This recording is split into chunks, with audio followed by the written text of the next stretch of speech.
अब आगे हम लोग आणविक द्रव्यमान देखेंगे। तो देखिए, किसी भी तत्व में एक ही प्रकार के परमाणु होते हैं। जैसे ऑक्सीजन में दो परमाणु आपस में मिलके एक अणु बनाते हैं। जैसे कि ऑक्सीजन का सूत्र क्या होता है?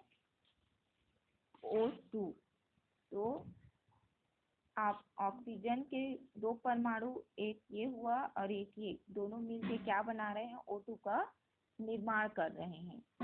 तो इस प्रकार किसी भी तत्व में एक ही प्रकार के परमाणु होते हैं। जैसे ऑक्सीजन में दो परमाणु आपस में क्रिया करके आपस में मिलके एक अणु बनाते हैं। प्रत्येक अणु का एक निश्चित द्रव्यमान होता है, उसे उसका आणविक द्रव्यमान कहते हैं।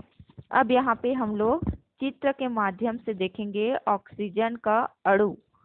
तो अणु किसे कहते हैं और परमाणु किसे कहते हैं, उसके बाद पढ़ेंगे हम लोग ऑक्सीजन का अणु। तो देखिए, सबसे पहले हम लोग परमाणु के बारे में जानेंगे कि परमाणु किसे कहते हैं, क्योंकि परमाणु ही आपस में मिलके अणु का निर्माण करते हैं। तो देखिए, पदार्थ का सूक्ष्मतम कण है जो रासायनिक क्रिया में भाग लेता है किंतु स्वतंत्र अवस्थाओं में नहीं रहता।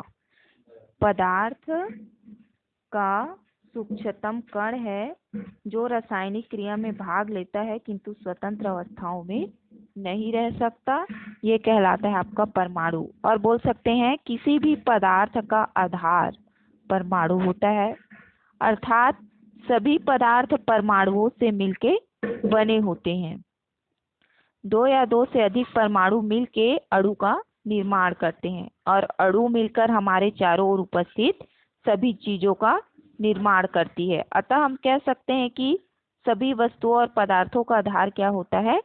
परमाणु होता है। आया समझ में? अब हम लोग आगे देखेंगे ऑक्सीजन का अणु। देखिए यहाँ पे ऑक्सीजन ऑक्सीजन, क्योंकि दो ऑक्सीजन मिलके यहाँ पे एक ऑक्सीजन अणु का निर्माण कर रहे हैं। इसी प्रकार गंधक अणु दिखाई दे रहा है। गंधक एक ऐसा तत्व है जिसके एक अणु में एक समान 8 परमाणु होते हैं। यहाँ पे आगे और देखेंगे, यौगिक दो या दो से अधिक तत्वों के निश्चित अनुपात में मिलने से बनते हैं, हम तो जानते हैं, ठीक है। ऐसे हाइड्रोक्लोरिक अम्ल एक यौगिक है जिसका प्रत्येक अणु हाइड्रोजन के एक एवं क्लोरीन के एक परमाणु से मिलकर बना होता है।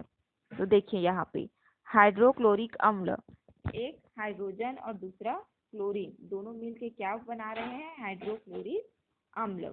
उसी प्रकार यहाँ पे देखिए हाइड्रोजन एवं क्लोरीन के परमाणु, तो हाइड्रोजन को अलग कर दिया गया है और क्लोरीन को अलग कर दिया गया है।